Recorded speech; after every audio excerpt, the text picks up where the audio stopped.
Hello students and welcome back to Vasti classes. और आज के सेशन में हम डिस्कशन करेंगे formation of joint stock company के बारे में कि एक कंपनी है, आखिर कैसे हम उसका रजिस्ट्रेशन करा सकते हैं, कैसे उसका फॉर्मेशन कर सकते हैं। एक्साइटमेंट होता है आपके अंदर में और भी बहुत सारे लोगों के अंदर में कि भाई कैसे हम किसी भी कंपनी को वहां पर क्रिएट कर सकते हैं, कैसे कंपनी ओपन कर सकते हैं। बहुत सारे लोगों के दिमाग में ये क्वेश्चन चलता है और आज इस क्वेश्चन का आंसर आपको मिल जाने वाला है एकदम ईजी वर्ड्स में। तो सबसे पहले हमें जानना होगा कि भाई formation of joint stock company का क्या मतलब होता है। प्रीवियस वीडियो रिकॉल करेंगे तो आपको पता चलेगा कि एक कंपनी का मतलब होता था a company which is artificial person created by law. Company एक आर्टिफिशियल पर्सन है जिसका जन्म जो होता है वो लॉ के अप्रूवल से होता है। मींस लॉ अप्रूव करती है, सर्टेन रूल्स रेगुलेशन होते हैं, लॉ के अकॉर्डिंग आप उसको फुलफिल करते हैं और हम फॉर्म कर सकते हैं कंपनी का। तो artificial person which is created by law, ये पहला पॉइंट हम लोगों ने पढ़ा था। दूसरा इंपॉर्टेंट टर्म हम लोगों ने देखा था कि जब कंपनी का रजिस्ट्रेशन होता है तो वो कंपलसरी होता है। कंपनी रजिस्ट्रेशन कराने के बाद ही अपने लीगल एग्जिस्टेंस में आती है, आर्टिफिशियल पर्सन बनती है, ठीक है। लेकिन हम लोगों ने वहां पर यह भी देखा था कि कंपनी का रजिस्ट्रेशन एक लेंदी, एक्सपेंसिव और एक कॉम्प्लिकेटेड प्रोसीजर है जिसे पूरा करने के लिए हमें बहुत सारे स्टेजेस से होकर गुजरना पड़ेगा। ऐसा नहीं है कि आपने फॉर्म भरा और आपका रजिस्ट्रेशन हो गया, क्योंकि कंपनी जो फॉर्म्स ऑफ बिजनेस ऑर्गेनाइजेशन का 5th नंबर का फॉर्म है, एक ब्रॉडर सेंस है, ब्रॉडर यहां पर एरिया है जहां पर बिजनेस करने की कोई लिमिट नहीं है। जितने बड़े लेवल पे आप बिजनेस करना चाहे कर सकते हैं। इस वजह से कंपनी के रजिस्ट्रेशन के प्रोसेस को बहुत कॉम्प्लिकेशन है, बहुत ज्यादा हमें यहाँ पे टेक्निकल टर्म्स की जरूरत, बहुत सारे नॉलेज की जरूरत पड़ेगी और हम कई सारे स्टेप्स को फॉलो करते हुए कर सकते हैं किसी भी कंपनी के रजिस्ट्रेशन प्रोसेस को कंप्लीट और फॉर्म कर सकते हैं कंपनी और बिजनेस को स्टार्ट कर सकते हैं। तो यहां पर अगर आप देखते हैं तो हमारे पास में हमने टोटल रजिस्ट्रेशन प्रोसेस को, या हम कहते हैं कि कंपनी के फॉर्मेशन को हमने 4 इंपॉर्टेंट टर्म में या 4 स्टेजेस में, जिसे हम 1 by 1 यहां पर समझने की कोशिश करेंगे। तो 4 स्टेजेस में, 4 कैटेगरी में, 4 स्टेजेस बोले तो ज्यादा अच्छा होगा। 4 स्टेजेस में हमने यहां पे डिवाइड किया है: promotion, then incorporation, then capital subscription stage and last commencement of business. क्यों? क्योंकि कंपनी अल्टीमेटली बिजनेस करने के लिए बनी है। तो लास्ट स्टेज है कि कमेंसमेंट ऑफ बिजनेस। कमेंसमेंट मतलब बिजनेस को स्टार्ट करना। तो जैसे ही कंपनी रजिस्ट्रेशन हो जाता है तो कंपनी बिजनेस करने के लिए कैपेबल हो जाती है, हम कंपनी के थ्रू बिजनेस कर सकते हैं। इस वीडियो में हम चारों स्टेप के बारे में बात नहीं करेंगे। इस वीडियो में हम बात करेंगे वेरी फर्स्ट स्टेप, जिसे हम कहते हैं प्रमोशन स्टेज। तो प्रमोशन स्टेज के बारे में हम बात करेंगे। तो आइए स्टार्ट करते हैं प्रमोशन स्टेज के बारे में। इसके बाद इनकॉर्पोरेशन, देन कैपिटल सब्सक्रिप्शन और फिर कमेंसमेंट ऑफ बिजनेस के बारे में आपको बैक टू बैक वीडियोस आते रहेंगे। तो सबसे पहले है प्रमोशन स्टेज। अब प्रमोशन स्टेज की बात करें तो यहां पर एक इंपॉर्टेंट बात आती है कि आखिर वो कौन है जिसने कंपनी को ओपन करने के बारे में सोचा होगा। एक इंपॉर्टेंट टर्म आपको जानना जरूरी है कि कंपनी को खोलने के लिए जिस किसी पर्सन के दिमाग में पहली बार घंटी बजी होगी, जिस किसी पर्सन के दिमाग में पहली बार ये आइडिया आया होगा कि चलो यार कंपनी खोलते हैं, वो एक अकेला पर्सन हो सकता है या बहुत सारे लोग मिलकर सोचे होंगे, या बहुत सारे लोगों के बीच में से किसी में लोगों को लगा होगा कि नहीं हमें कंपनी खोलनी चाहिए, लेकिन आइडिया किसी एक के दिमाग में पहली बार आया होगा। तो जिस पर्सन के दिमाग में ये आइडिया पहली बार आया होगा, जिसने सोचा होगा और इसको एग्जीक्यूशन में लाने के लिए वर्क किया होगा, उसी पर्सन को हम कहते हैं प्रमोटर। और वहीं से बनता है पहला स्टेज का पहला पॉइंट, जिसे हम कहते हैं प्रमोशन स्टेज। अभी प्रमोशन स्टेज क्या होती है? प्रमोशन स्टेज में किसी भी, हम जब कोई वर्क करते हैं तो वर्क करने के पहले हम सारी चीजों को अच्छे से डोल के उसकी छानबीन कर लेते हैं, उसको अच्छे से खंगाल लेते हैं। हम चेक करते हैं कि जिस फील्ड में हम हाथ रखने वाले हैं, जिस फील्ड में हम बिजनेस करने वाले हैं, उसमें हमें सक्सेस मिलेगी कि नहीं मिलेगी, इसमें हमें कितना पैसा लग जाएगा, इसमें कौन कौन से टेक्निकल नो हाउ लगेंगे, कौन कौन से इक्विपमेंट लगेंगे, कितने लोगों की जरूरत पड़ेगी। ये सारी चीजें जो होती हैं ये सोचनी पड़ती हैं उस पर्सन को, जिसको मैंने थोड़ी देर पहले आपसे कहा कि प्रमोटर है। और प्रमोटर वो है जिसके दिमाग में पहली बार आइडिया क्लिक किया है, दिमाग की घंटी बजी है कि मुझे बिजनेस स्टार्ट करना है, जिसे हम टेक्निकल टर्म में कंपनी के फॉर्म के सेंस में कहते हैं कि वो प्रमोटर है। तो प्रमोटर एक ऐसा पर्सन है जो कंपनी खोलने में आपकी करता है मदद। अब यहां पर एक इंपॉर्टेंट टर्म ये है कि भाई आपको कंपनी खोलना है, आपने तो बस सोचा, लेकिन आपको रियल एग्जीक्यूशन में, क्योंकि कंपनी का प्रोसीजर जो है, रजिस्ट्रेशन या फॉर्मेशन जो है, वो एक कॉम्प्लिकेटेड प्रोसीजर है, एक आम आदमी के बस की बात नहीं है। ऐसे केस में हमने किसी टेक्निकल एक्सपर्ट को पकड़ा कि भाई हमारी कंपनी खुलवा दो, उसी पर्सन को हम कहते हैं प्रमोटर। अब प्रमोटर वो है जिसे कंपनी खोलने के बारे में बहुत सारा आइडिया है, वो आपको एक व्यू देता है कि आप कंपनी खोलेंगे तो आपको ये रिसोर्सेज लगेंगे, ये डॉक्यूमेंट लगेंगे, इतना पैसा लगेगा, इतनी मैन पावर लगेगी, ऐसा बिल्डिंग का स्ट्रक्चर होगा। सब कुछ बताता है। आपको ये भी बताता है कि अलग अलग कंपनी खोलने के बाद आपके ये बेनिफिट मिल सकते हैं। तो आप एक फोकस करते हैं कि नहीं हमें इस फील्ड की कंपनी खोलनी है, क्योंकि कंपनी तो कई सारे फील्ड की हो सकती है, तो प्रमोटर आपकी मदद करता है। अब प्रमोटर जो है वो एक अकेला पर्सन हो सकता है, मतलब उसने एक बिजनेस स्टार्ट किया है जो लोगों की कंपनी खुलवाने का काम करता है।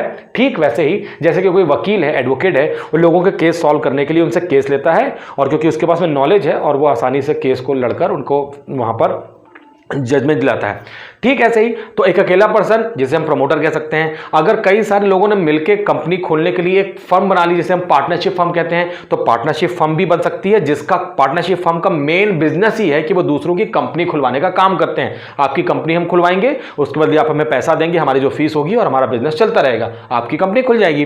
तीसरा, आप एक कंपनी खोल सकते हैं और उस कंपनी का ही मेन काम होगा कि दूसरे लोगों की कंपनी खुलवाने का काम करती है। तो एक प्रमोटर जो होता है वो एक इंडिविजुअल पर्सन हो सकता है, एक पार्टनरशिप फर्म हो सकती है, और अपने आप में एक कंपनी हो सकती है जो दूसरों की कंपनी खुलवाने की वर्क वहां पर करती है। तो प्रमोटर का मतलब क्लियर हो गया है पहले स्टेज में, जिसे हम कहते हैं प्रमोशन स्टेज। प्रमोशन स्टेज के बाद अगर हम देखेंगे तो हमारे पास में इस प्रमोशन में हमने देख लिया कि भाई प्रमोटर जो है वो बिजनेस को करने के लिए हमें व्यू देगा, वो हमारी चीजों को आइडेंटिफाई करेगा, एनालिसिस करेगा और देखेगा कि कौन से फील्ड में हमारा बिजनेस सेट हो सकता है हमारी रिक्वायरमेंट के हिसाब से। वो हमसे हमारी रिक्वायरमेंट पूछेगा, कितना फंड हम खर्च कर सकते हैं वो पूछेगा, और उसके हिसाब से कंपनी खोलने के लिए अपने व्यू को रखेगा, डेटा एनालिसिस करेगा और बताएगा कि इस फील्ड में अगर आप जाते हैं तो आपकी कंपनी खुल सकती है। ठीक है, अब यहां पर कौन कौन से स्टेप हैं, क्योंकि हमने देखा कि फॉर्मेशन को 4 मेजर स्टेप में डिवाइड किया गया और हर स्टेप के अंदर भी बहुत सारे इंटीग्रल स्टेप्स हैं। तो यहां पर अगर हम प्रमोशन स्टेज जो कि वेरी फर्स्ट स्टेज है उसके बारे में बात करते हैं, तो यहां पर प्रमोटर को कौन कौन से काम करने पड़ेंगे कंपनी के फॉर्मेशन के लिए, जिसमें पहला काम है identification of business opportunities. Very important point, क्योंकि कभी भी हम किसी भी फील्ड में जाने के पहले ऐसा बिल्कुल नहीं है कि जल्दबाजी में हम बस उस फील्ड में उतर जाएंगे और सोचेंगे नहीं। उस फील्ड में जाने के पहले उस फील्ड के सारे डायमेंशन चेक करेंगे हम कि इस बिजनेस में जो हम करने जा रहे हैं, बिजनेस में ग्रोथ और प्रॉस्पेरिटी के चांसेस हैं कि नहीं, जिसे हम अपॉर्चुनिटीज कहते हैं, कि बिजनेस करेंगे तो हमें सक्सेस मिलेगी कि नहीं मिलेगी, बिजनेस के लिए रिसोर्सेज हम अवेल कर पाएंगे कि नहीं कर पाएंगे, कितना फंड लगेगा, बहुत सारी चीजें हम यहां पर देखेंगे। प्रमोटर इस बात के बारे में चेक करता है और वो हमारे लिए एक ऐसा बिजनेस सेटअप ढूंढता है, एक ऐसे कंपनी खोलने में हमारी मदद करता है जिसमें प्रॉफिटेबिलिटी बहुत ज्यादा होती है, वहां पर कॉस्ट कम लगे और प्रॉफिट ज्यादा हो जाए। भाई हर कोई चाहता है कि हम ऐसा बिजनेस करें। तो कहने का मतलब यह है कि आइडेंटिफिकेशन ऑफ बिजनेस अपॉर्चुनिटीज में प्रमोटर इस बात का ख्याल रखता है कि जिस फील्ड में बिजनेस स्टार्ट हो रहा है, जिस फील्ड की कंपनी हम खोलना चाहते हैं, उसके सारे डायमेंशन चेक कर ले, क्या पॉजिटिव एस्पेक्ट रहेंगे, क्या नेगेटिव एस्पेक्ट रहेंगे, नेगेटिव एस्पेक्ट को हम कैसे दूर कर सकते हैं, कैसे हम पॉजिटिव एस्पेक्ट को और बढ़ा सकते हैं। ये सारे काम प्रमोटर का है, तभी तो उसे हम महंगी फीस दे रहे हैं। तो प्रमोटर है वो हमारे काम को ईजी करता है, उसे पूरा नॉलेज होता है, वो बिजनेस के जो अपॉर्चुनिटीज होती हैं उन्हें फाइंड आउट करता है, स्कैन करता है और हमारे फेवर में एक कंपनी फॉर्म करने में हमारी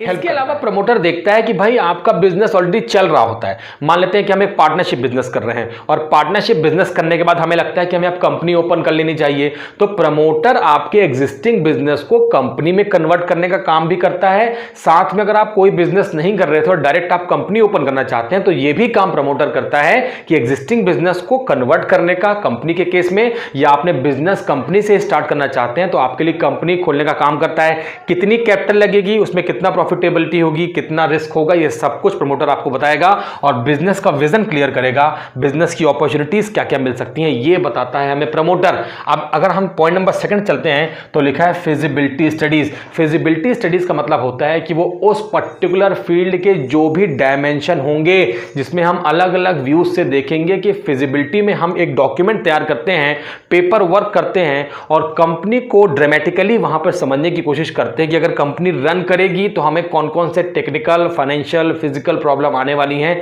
इन सब चीजों को समझने के लिए एक रिपोर्ट बनाई जाती है जिसे हम कहते हैं फिजिबिलिटी रिपोर्ट, और फिजिबिलिटी रिपोर्ट में टेक्निकल टर्म्स का बहुत ज्यादा यूज करता है हमारा प्रमोटर। तो टेक्निकल टर्म यूज करने के लिए बनाया है उसने फिजिबिलिटी रिपोर्ट। अब प्रमोटर इस फिजिबिलिटी रिपोर्ट को बनाने के लिए अकेले ही काम नहीं करेगा, वो बहुत सारे एक्सपर्ट्स की हेल्प लेता है, क्योंकि सारा नॉलेज उससे नहीं होता है। तो उसने अपनी पार्टनरशिप फर्म में, या वो अकेले है तो अलग लोगों की हेल्प लेता है, या कंपनी है तो उसके बिजनेस में ऐसे बहुत सारे लोग होंगे, वो चार्टर्ड अकाउंटेंट होंगे, वो इंटीरियर डिजाइनर होंगे, वो अच्छे इंजीनियर होंगे और बहुत सारे लॉ का नॉलेज रखते होंगे, वो सब लोग होंगे। उन सब की हेल्प लेगा कि भाई एक क्लाइंट आया है, कंपनी खुलवाना चाहता है और उस कंपनी को खोलने के लिए हमारे लिए उसकी फिजिबिलिटी रिपोर्ट बनानी है। हम चेक करेंगे कितनी कॉस्ट लगेगी, कितना प्रॉफिटेबिलिटी होगी, कौन कौन से एरिया है जिसमें उससे हमें वर्क करना है ताकि उसको सक्सेस मिल सके। तो सारे ही काम मैंने आपसे कह दिया कि टेक्निकल वे में ज़्यादा जाने की कोशिश करेंगे और एक फिजिबिलिटी रिपोर्ट तैयार करेंगे, और इस फिजिबिलिटी रिपोर्ट में बहुत सारे एक्सपर्ट की हेल्प लेंगे। कितना कैपिटल लगाने के बाद में क्या प्रॉफिट होगा, कितना कॉस्ट बैठेगा, सब कुछ हम उसमें देख पाते हैं। और इस फिजिबिलिटी रिपोर्ट को 3 इंपॉर्टेंट टर्म में हमने यहां पे डिवाइड कर दिया है। जो प्रमोटर होते हैं 3 इंपॉर्टेंट टर्म में 3 इंपॉर्टेंट वे में डिवाइड करके देखते हैं, जिसमें से पहला है टेक्निकल फिजिबिलिटी।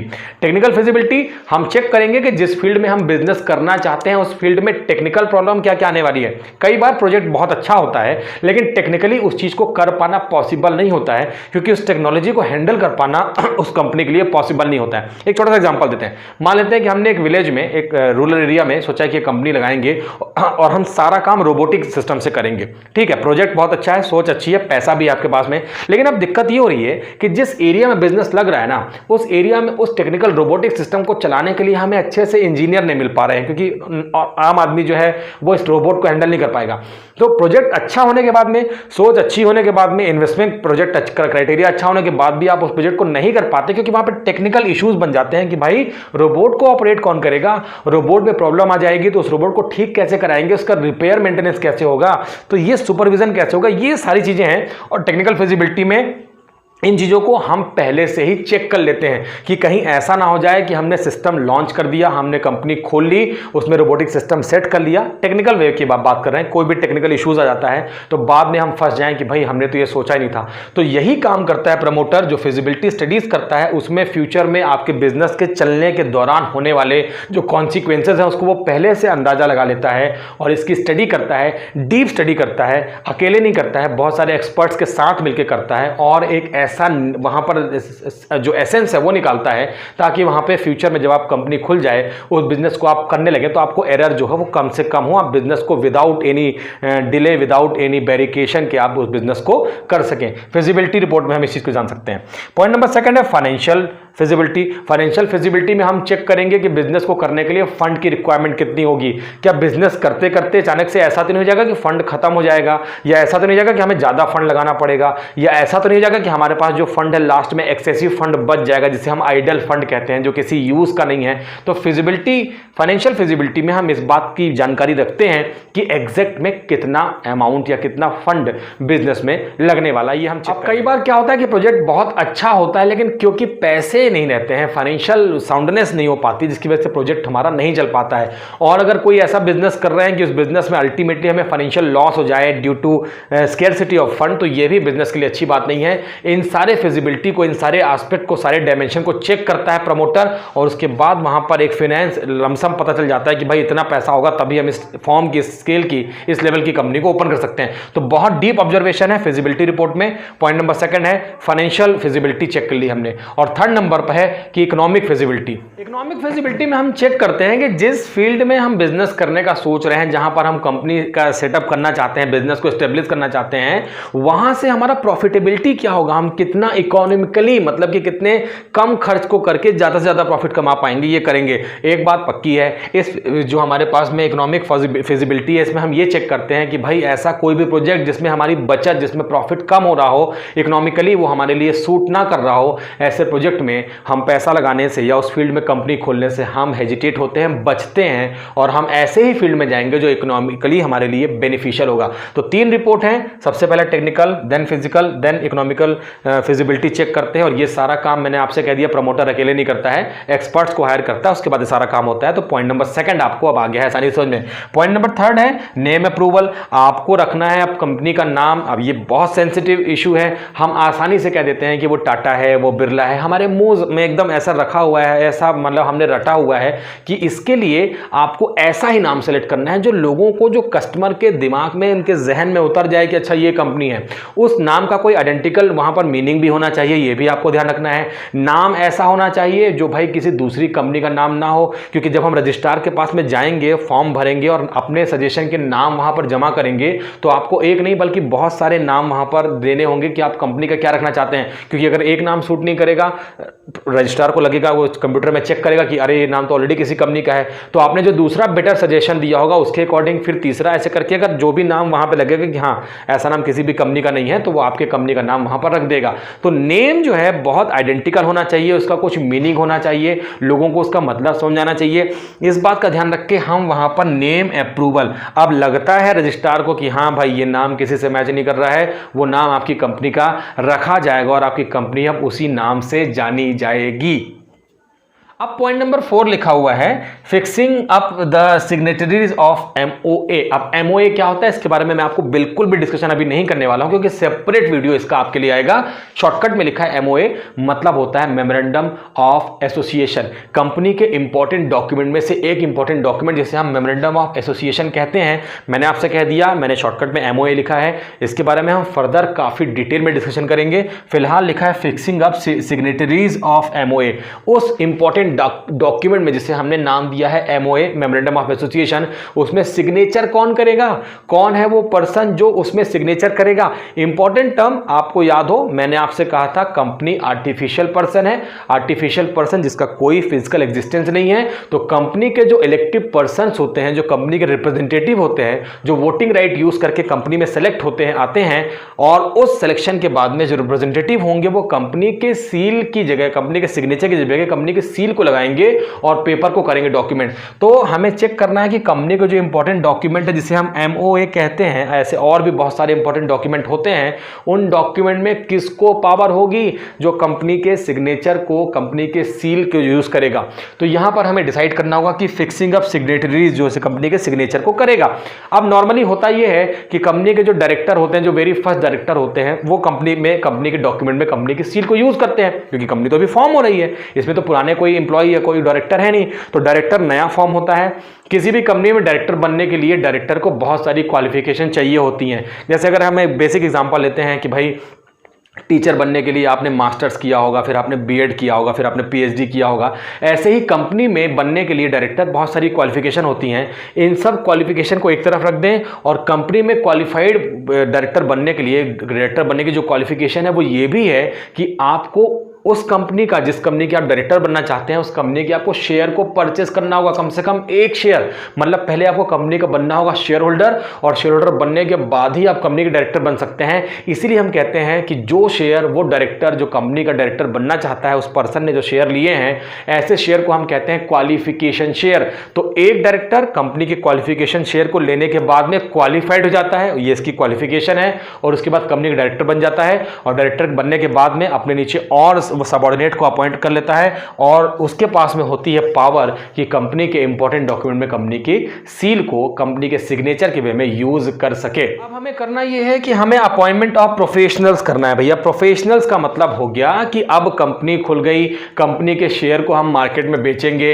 इस शेयर को मार्केट में बेचने के लिए हमें मीडिएटर चाहिए होंगे। कंपनी कभी भी डायरेक्ट शेयर मार्केट में नहीं बेचने जाएगी, कंपनी मीडिएटर्स फिक्स करेगी, जिसे हम अंडर राइटर्स कहते हैं, जिसे हम मीडिएटर कहते हैं, ब्रोकर कहते हैं। और ब्रोकर जो होते हैं ये भी बहुत एक्सपर्ट होते हैं, ये भी प्रोफेशनल होते हैं, क्योंकि मैंने प्रोफेशनल वर्ड आपको बताया है। क्वालिफिकेशन रखते हैं, उनकी गाइडलाइन होती हैं, उसे फॉलो करते हैं, और अंडर राइटर्स के नाम से जाने जाते हैं, जो हमारी मदद करते हैं, हमारी मतलब कंपनी की हेल्प करते हैं कंपनी के शेयर को मार्केट में बेचने के लिए। तो हम यहां पर हमें डिसाइड करना होगा, प्रमोटर जो होता है वो डिसाइड करता है वेरी फर्स्ट स्टेज, जिसे हम प्रमोशन स्टेज कहते हैं, कि भाई जब कंपनी खुल जाएगी तो कंपनी खुलेगी उसके पहले हमें सारा काम कर लेना है। तो हमने प्रमोटर ने जो प्रोफेशनल्स हैं उनका अपॉइंटमेंट कर लिया है। वो अंडर राइटर हो सकता है, वो ब्रोकर हो सकता है, कंपनी के जो ऑफिस वर्क है उसको देखने के लिए बहुत सारे प्रोफेशनल एक्सपर्ट हो सकते हैं, जिन्हें हम हायर करेंगे।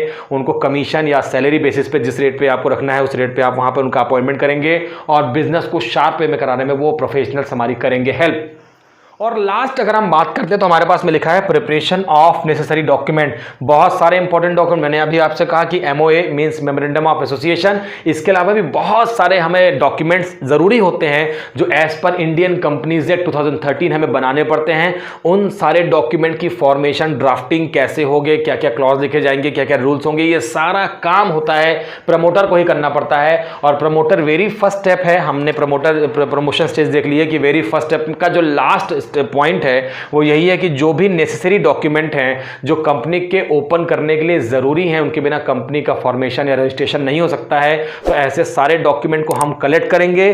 डॉक्यूमेंट को कलेक्ट करने के लिए बहुत सारे डॉक्यूमेंट होते हैं, जैसे MOA मैंने आपको बता दिया, मेमोरेंडम ऑफ एसोसिएशन। इसके बाद AOA होता है जिसे हम आर्टिकल ऑफ एसोसिएशन कहते हैं। कंपनी के प्रॉस्पेक्टस होते हैं, कंपनी की टेबल A होती है, टेबल H होती है। अभी धीरे धीरे आप सब जान जाएंगे। तो बहुत सारे इंपॉर्टेंट डॉक्यूमेंट हैं जिसका प्रिपरेशन भी करना होता है प्रमोशन स्टेज में, और इसे करने वाले को हम कहते हैं प्रमोटर, और वो ये सारी एक्टिविटीज करता है और खत्म हो जाती है यहीं पर, जिसे हम कहते हैं formation of joint stock company की वेरी फर्स्ट फॉर्मेशन की stage, promotion stage. Next video में मैं आपके साथ में पॉइंट नंबर 2 जिसे इनकॉर्पोरेशन स्टेज कहते हैं को लेकर फिर से मिलूंगा। इस वीडियो को देखिए, मजा आए, कमेंट करिए, नेक्स्ट वीडियो को वेट करिए, फिर से मिलते हैं।